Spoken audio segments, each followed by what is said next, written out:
Here's how you define what a can of worms is. A couple days ago I decided I wanted to replace the axle in my wife's Chevy Tahoe because the boot had a little tiny rip right there and was spraying grease all over the place. There's a little bit right there. Everything was fine, it wasn't a big deal, but I just got a new axle because axles are cheap. It was like $65 and I thought I'd throw it in and, you know, just have it be good. But in order to get the axle out, the easiest way to do it was to undo the upper ball joint here and then undo the brake line here and then just tilt the whole knuckle assembly out of the way. And that's where the problem started. Every bleeder screw on every caliper was frozen.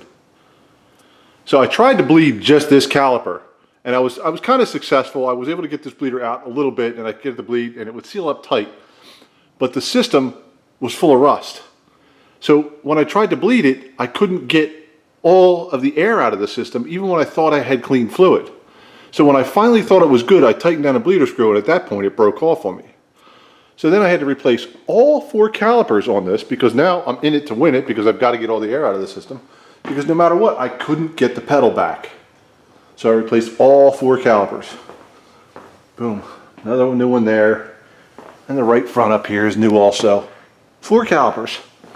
Couldn't get pedal feel. So I replaced the master cylinder, I bled the system, and I got some pedal. But I drove it and it just didn't feel good. So I bled the brakes over and over and over. I did manual bleeding, I did the automated bleed with my scan tool multiple times, and I have tech to win, so I did it with GM's factory scan tool the way they said, and still couldn't get the pedal back. So I traced it back to the electronic brake control module. Actually, they called it the, what do they call it?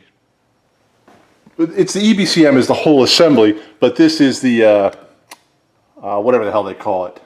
But I had to replace this whole assembly now. So I'm going to give you a quick overview of what I have to do that. So I already have the connector off. That's a piece of cake. We've got these 2 bolts here and we have 6 lines. So we have 2 lines coming in and out of the master cylinder, and then we've got the 4 that go out to the individual wheels. So I'm going to loosen those lines up right now and I'm going to drop this thing out. Hopefully it's not going to be too big a deal. So when you're working on brake lines, you should always use a line wrench. You can see how it's got closed ends and it's a little bit beefier. I don't even know if this is focusing, but it's a little bit beefier around the end, and it sort of comes around to that last side. Because these nuts tend to strip out with a regular wrench, so you always want to try and use a line wrench on these to loosen them up. Now, there we go. And fortunately, this vehicle, even though it's almost 10 years old, is still in really good shape and not terribly rusty, so looks like everything's going to come out really nice. So I'm just going to bang all these off, and then we'll get the new EBCM up in here, and I'll show you when we do that.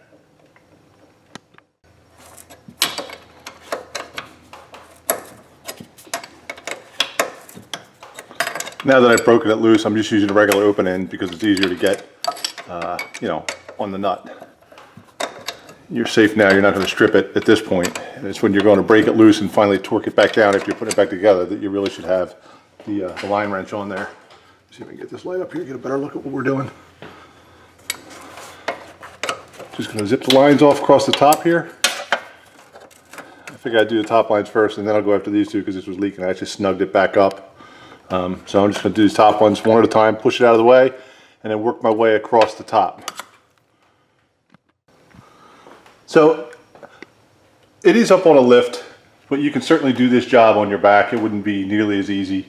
And because I'm able to stand away a little bit and I got a catch pan under here, I'm not getting fluid all over me. But you could certainly do this job on your back. It wouldn't be the end of the world. All right, I got the first 2 out. You can see, I don't know whether you can see up there or not, but the lines are out. Now I'm going to work on the 3rd one. It looks like this line back here is going to be an SOB to get out of here.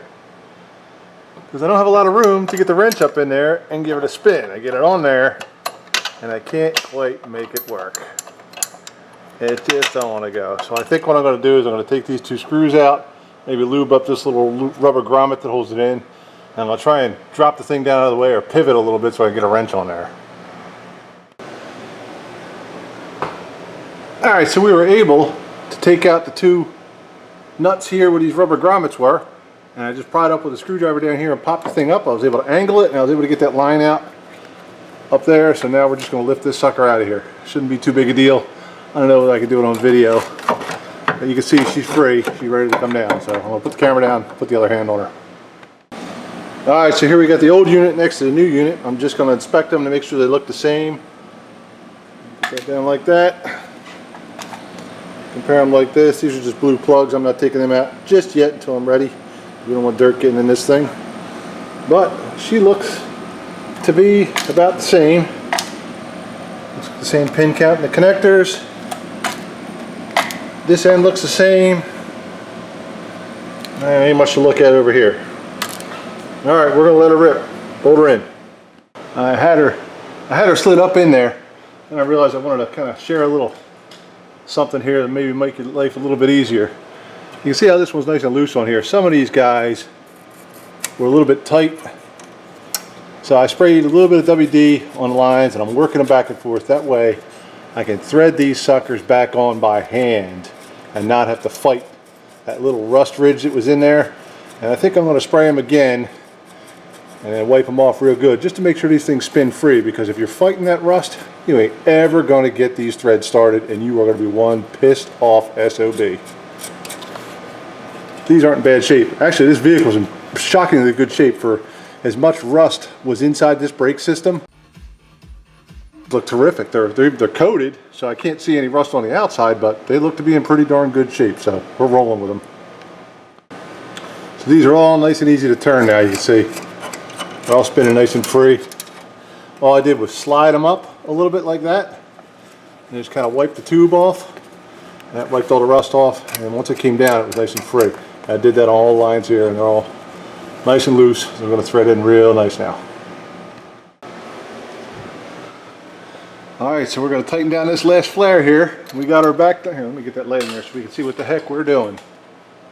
There we go. I'm going to tighten down this last flare. I'll make sure she's tight. Oh, she's a tight one. Get her on there. Alrighty. Make sure she's tight. Ain't going anywhere. Alright, all these 6 flares are tight. The only thing we got to do now is we got to put the electrical connector back on. There's what she looks like. Slide her back on. Slide the lever down. Push the lock in place. And the physical part of this is now done. Now we have to program the EBCM. Then we got to do the automated bleed and or manual bleed and get every single ounce of air out of these lines so we have a nice pedal again in this thing. Alright, so I fired up Tech to Win here. The module's installed. I haven't programmed it yet. I just want to go in there and scan and make sure we can talk to her. You know, there's no reason we shouldn't be able to, because we were able to talk to the old one. It worked just fine before I decided to change an axle. We're just going to look for trouble codes here.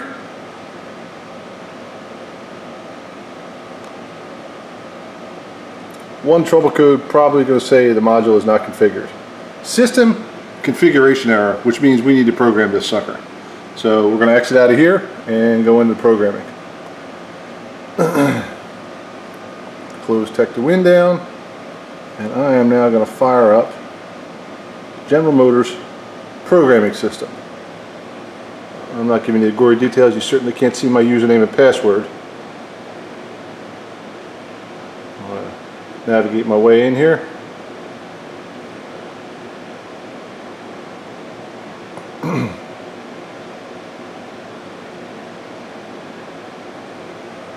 There we go.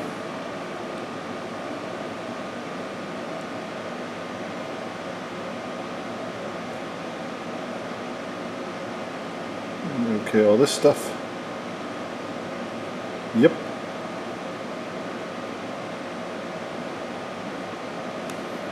And now we're picking up what I do with my business. Is I support all the shops in South Jersey and many in northern Delaware, and I'm constantly growing here with electronic support, programming modules, heavy duty diagnostics.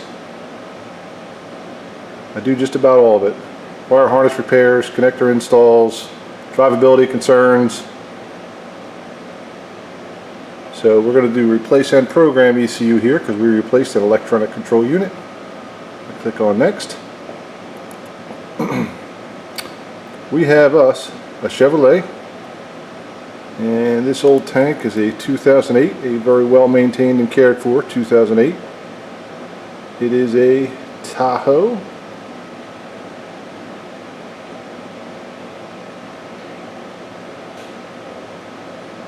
And anybody that wants this service can go out and look for it, but you need to have yourself a programming interface. So I'm not going to give away the farm, so you can go out and look for that if you care. And we replaced the electronic brake control module. So we replaced the electronic brake control module and the brake pressure modulator valve, BPMV I believe they call it.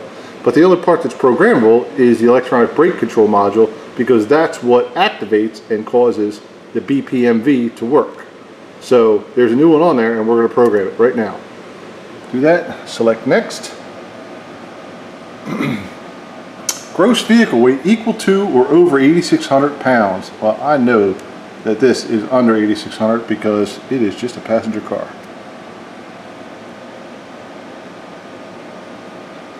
Click on next here. And I know I should probably have some sort of a screen capture thing. That's coming. Don't have it right now. Wouldn't be a big deal to install, but it's not going to happen on this machine because this machine is in the process of getting upgraded.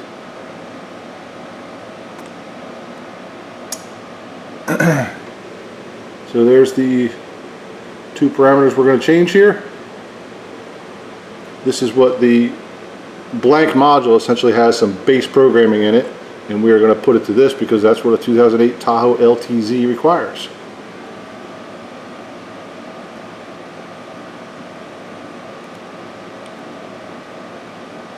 This doesn't usually take very long.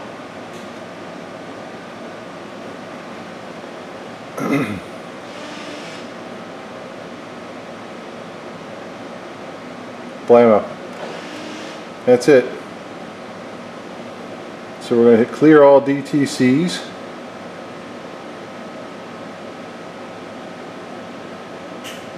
And we're going to shut the headlights off because once it's done programming, it must do something to the body control module and reset everything. The headlights come on automatically. I don't want to kill the battery, even though we've got a Optima in this thing. She's still clearing those diagnostic trouble codes. Wait till that part's done. Then we're going to go back to Tech to Win. Make sure we don't have a system configuration error.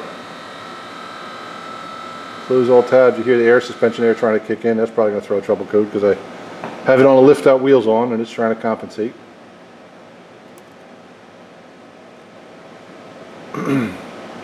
Yep, that's the V in the background.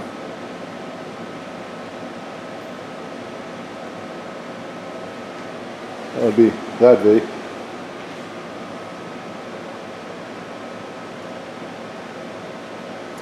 Enter. And we're going to do diagnostics, enter.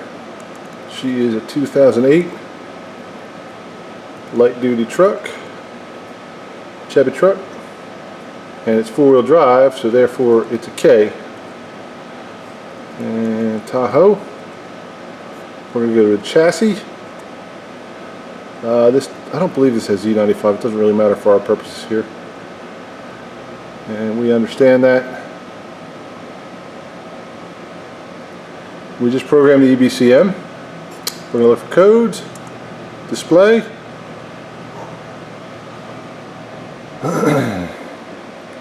And look at that. No trouble code, 0. So she's programmed and it looks like everything is okay with this system. The next step is to back out of here. And we are going to go to special functions.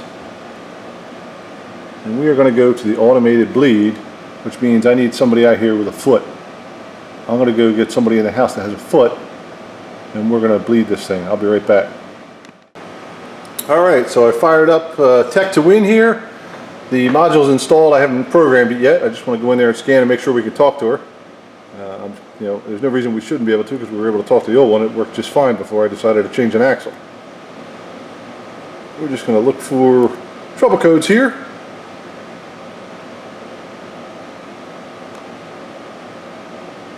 One trouble code probably going to say the module is not configured. System configuration error, which means we need to program this sucker. So we're going to exit out of here and go into programming. Close Tech to Win down, and I am now going to fire up General Motors programming system. I'm not giving you the gory details. You certainly can't see my username and password. Navigate my way in here.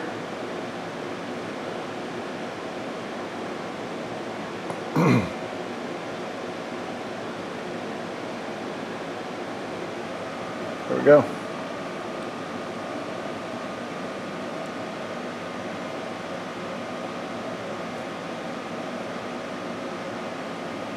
Okay, all this stuff. Yep.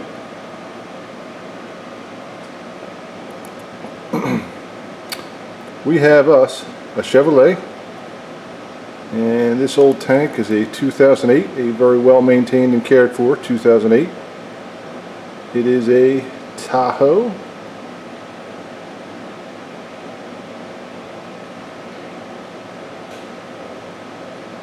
And anybody that wants this service can go out and look for it, but you need to have yourself a programming interface. So I'm not going to give away the farm, so you can go out and look for that if you care. And we replaced the electronic brake control module. So we replaced the electronic brake control module and the brake pressure modulator valve, BPMV I believe they call it. But the only part that's programmable is the electronic brake control module, because that's what activates and causes the BPMV to work. So there's a new one on there, and we're going to program it right now. Do that, select next. Gross vehicle weight equal to or over 8,600 pounds. Well, I know that this is under 8,600 because it is just a passenger car.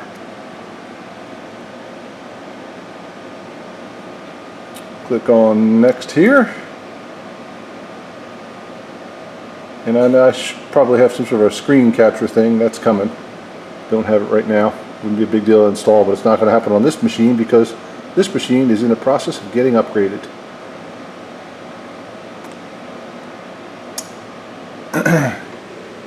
So there's the two parameters we're going to change here. This is what the blank module essentially has, some base programming in it, and we are going to put it to this because that's what a 2008 Tahoe LTZ requires.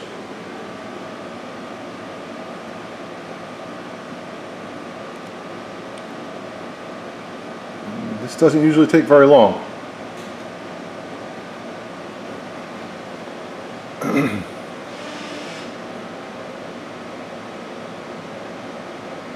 Blammo. That's it. So we're going to hit clear all DTCs.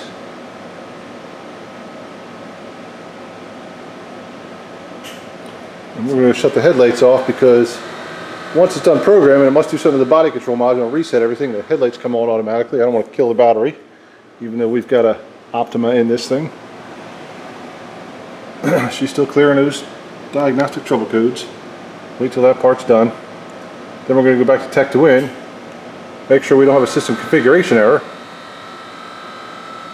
Close all tabs. You hear the air suspension there trying to kick in. That's probably going to throw a trouble code because I have it on a lift out wheels on and it's trying to compensate.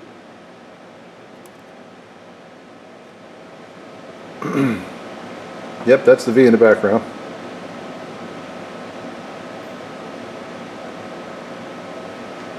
That would be that V.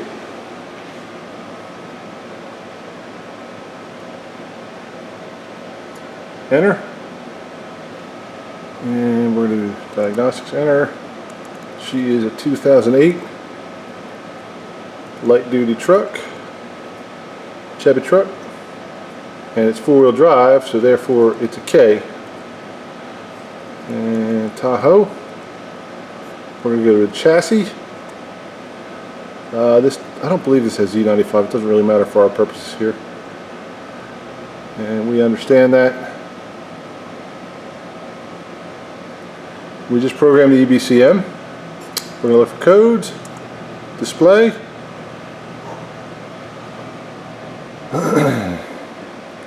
And look at that. No trouble code, 0. So she's programmed and it looks like everything is okay with this system. The next step is to back out of here. And we are going to go to special functions. And we are going to go to the automated bleed, which means I need somebody out here with a foot. I'm going to go get somebody in the house that has a foot, and we're going to bleed this thing. I'll be right back. I found somebody with a foot. This is Kelly. Say hi, Kel. How you doing? She has a foot, and she's going to follow our instructions here. So what I'm going to do here is I found this little brake bleeding thing. I found this on Chris Fix's YouTube channel, and I made the exact same thing. He used Powerade, I used Gatorade, or he used something else. But anyway, this works. We're going to hook it up over here, sort of like this. I'll open the bleeder screw. I'll be back in a second. Alright, we're going to fill it with brake fluid. It's already pretty full because I've only bled this thing 60 times within the past 2 days. So we've got some brand new brake fluid here. We're just going to top this off.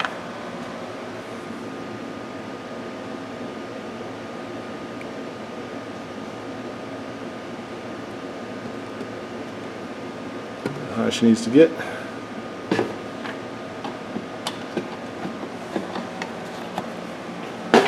And we're going to start the automated bleed process here. So click on that. Whoops, I hit back. So we're going to hit enter here. Enter. Automated bleed. Alright, and we're going to hit start. See what it says here. Open the left front bleeder screw and then pump the brake pedal continuously. So we need to go get our wrench because I'm all set up here on the back. But the general, once you do it from the left front first.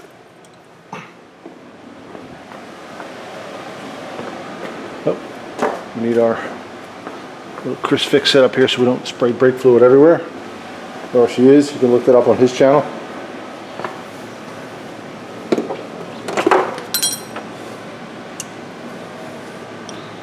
Pop the dust cap off. I'm going to crack this screw loose first because I've already got this bleeder screw a little bit buggered up from bleeding the brakes so many times already. We're going to crack that loose. Good to go there. I'm going to put this on there. Get a little zip tie on the end to sort of hold it.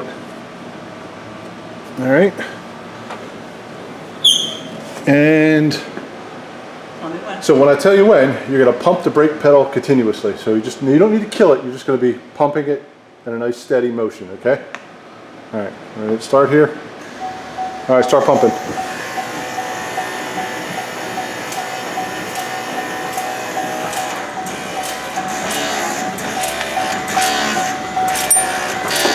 the way to the bottom? Yep, all the way. Might take a while because we got to fill that module up with fluid. Sounds like we're getting some. A little bit back down? Yep.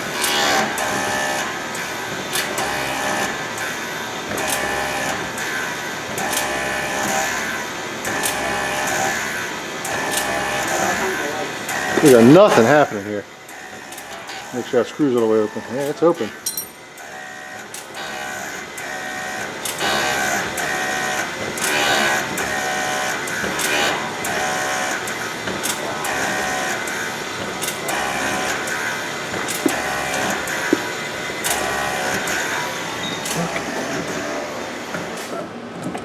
Stop. Release the pedal.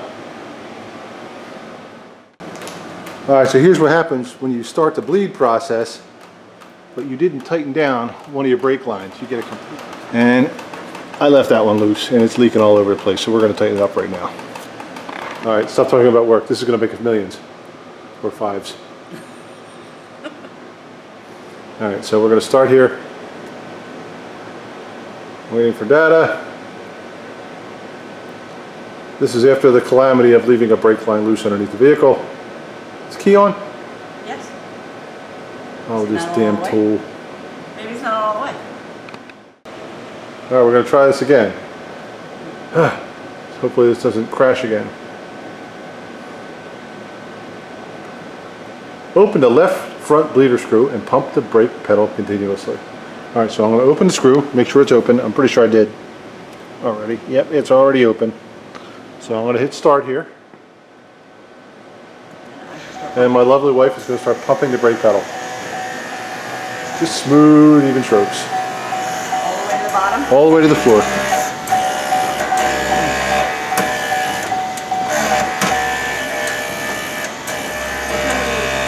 There's no fluid yet. I'm getting fluid. I'm actually getting fluid in this bottle now. That's a win.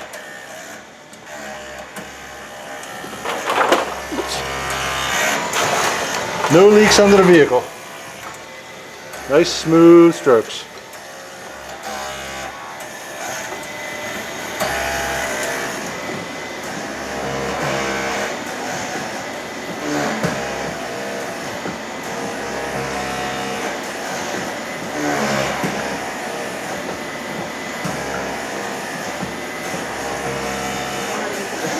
We're good. Keep pumping that pedal.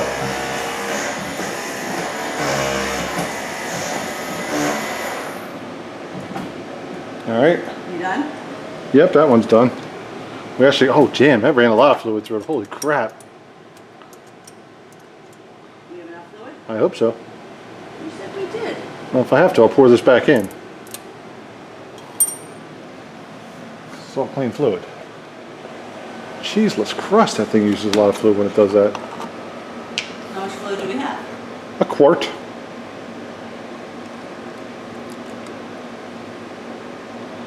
That topper off here. Nothing underneath? Nothing up my sleeve. Continue. Close the left front bleeder screw and open the right front bleeder screw. Wow, this is completely different than my aftermarket scan tool. Just showing the difference here between doing the real thing and an aftermarket. Interesting. All right, so that bleeder screw's closed. We're gonna push this over to the other side. And we're gonna open up the right front bleeder screw.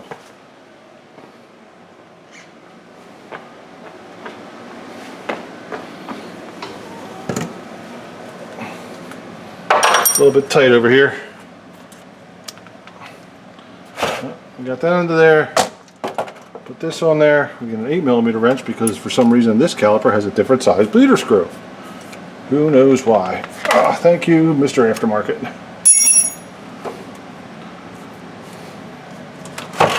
All right. Let's do this. We'll open to make sure that's open. Okay. And then we're going to go back to the scan tool. Ooh, E-part.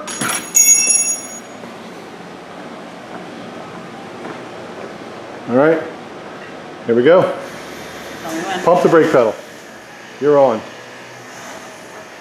I can tell it's moving fluid.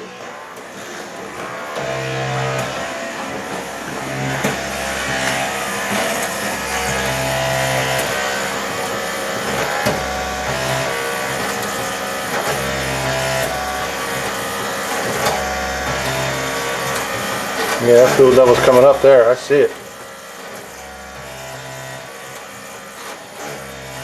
Here the ABS module just going berserk, trying to get the fluid out of it, or the air out of it rather.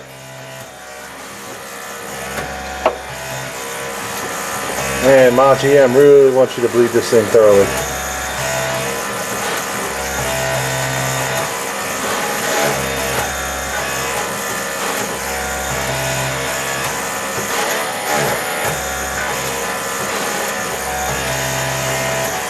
Alright, so it says now close the right front and open the right rear bleeder screw. I already did that while we were off camera. And here we go. Pump is running. Pump that pedal, woman. Let's go back here and watch what's happening. So close that screw as soon as it's done.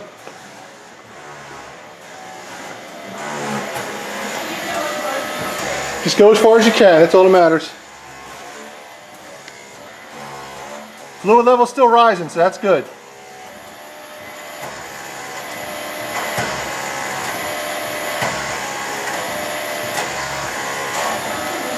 I'll tell you what, using the factory scan tool,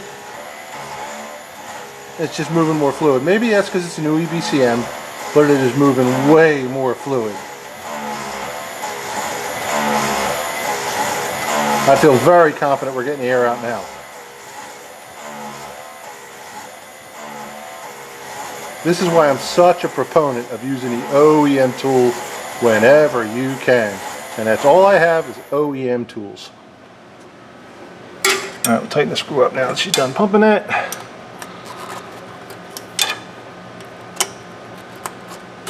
We'll just snug her up for now. We'll come back later and check all these, make sure they're all tight. That's good. And the only logical... The brake was going further to the ground on the front two. That makes sense because those calipers have a larger volume. They do more of the stopping. There's 2 pistons on them and 1 piston back here. So it would go a little bit and then it'd be like a click and it would go further. On the rears? Oh, the front. Okay. This one goes to what the click would be for the front one, but doesn't go any further. Okay. Not with all my shit anyway. All right. So let's see what we got here. We're gonna see if we can put some fresh fluid in. Keep this as fresh as we can while we're doing it. We already recycled some. You know what? We'll recycle a little bit again and then we'll top it off with fresh fluid. And like I said, I know the fluid looks a little dirty in here, but it's still way cleaner than it ever was with the old fluid. It's just from going through all the lines, and it ain't the end of the world. It's going to be just fine. This bottle was perfectly clean, blown dry, wipe dry. There was no moisture in this bottle when I started doing the brakes.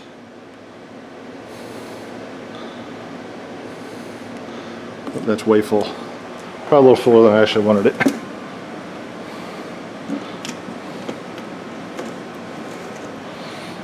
All right.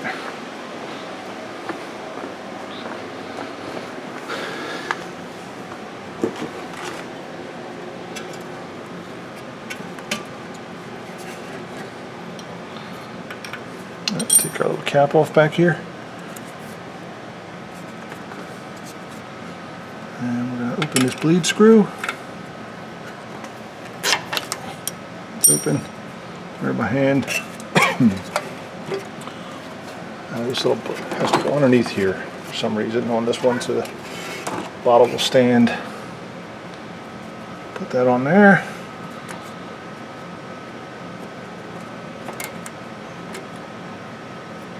Alright, hose is on, bleeder screws open. We're going to hit start, and our lovely wife is going to pump that pedal again until we're complete here. Then we're going to have her start the engine and see how the brake pedal feels at that point. Alright, ready, Kel? Yep. Alright. Continue. Close the right rear bleeder screw, open the left rear. We already did that. Go ahead. Still hard? Yep. Excellent. Means we're getting somewhere now.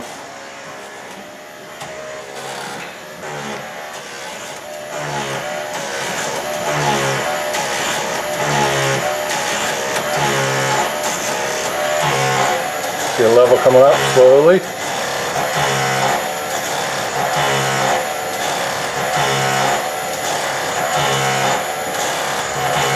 They're actually really getting the air out this time. Interesting.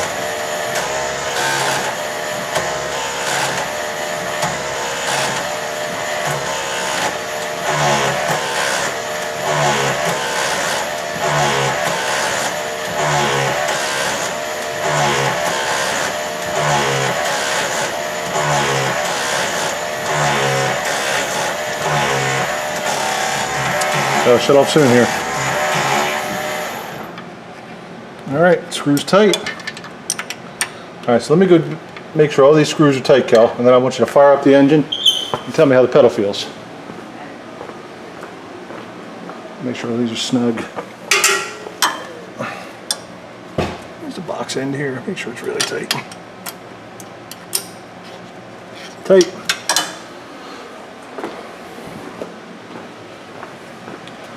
Just for giggles while we're walking on by, make sure there's no leaks under here. Nope, that floor's clean. Sure? Yep, we're good.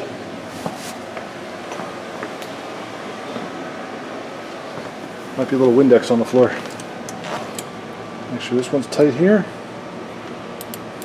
Yep. I'll get on there. Alright, that one's tight. That screw's a little buggered up because we've bled the brakes 500,000 times here in the past 2 days. Make sure this one's tight. All right, all bleeder screws are tight. So fire up the engine and let me know how the brakes feel now. Might be hard to tell.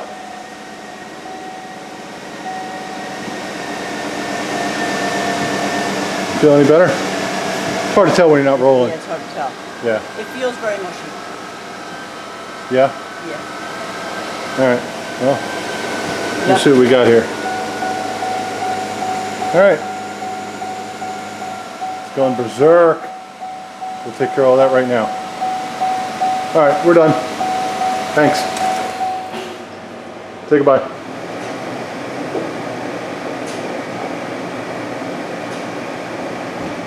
All right, so I wanted to give you some driving impressions just pulling out of the garage. We got her down off the lift, and I already have my foot on the pedal, and it's already so much better. The mush is gone. And as soon as you touch the brakes now, they work.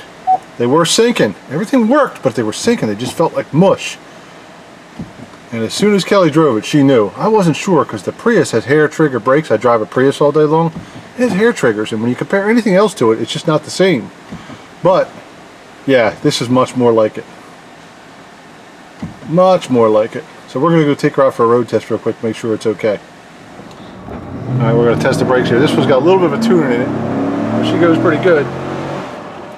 Start neutral here real quick. Stand on. It did not stop like this before. Alright, back in the garage after the road test. Everything seems good with it. I speak English. Let's get the light. I'm going to poke around underneath here real quick.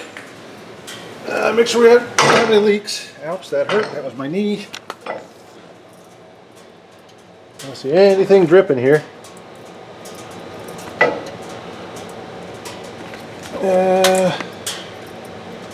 Everything seems to look pretty good.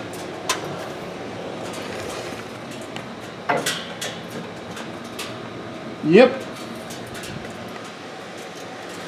All right, the moral of the story here is if you're going to open up the brake system for any reason,